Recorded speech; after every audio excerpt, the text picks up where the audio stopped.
Welcome to GuideUp. In this video, I'm going to guide you on how to fix Apple CarPlay not working.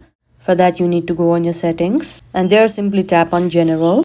Now there you can see Software Update, tap on it. Make sure your iOS is up to date. If not, there you will be seeing an update option, tap on it and make sure to update it up to date. Now go back.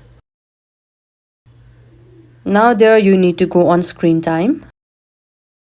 And there if you scroll down a bit, there you will be seeing content and privacy restrictions, tap on it. Again there you can see allowed apps and features, tap on it. And there you can see CarPlay option, make sure it is enabled. Even after this, if it is not working, then you can simply go to General. And there at the bottom you can see transfer or reset iPhone, tap on it. And there at the first you can see reset, you have to simply tap on it. This kind of box will pop up. You need to tap on first one, reset all settings. And after the reset is done, your Apple CarPlay might work. And these are some of the steps to fix Apple CarPlay not working. I hope you found this video helpful. Don't forget to like this video and subscribe our channel GuideUp. Thank you.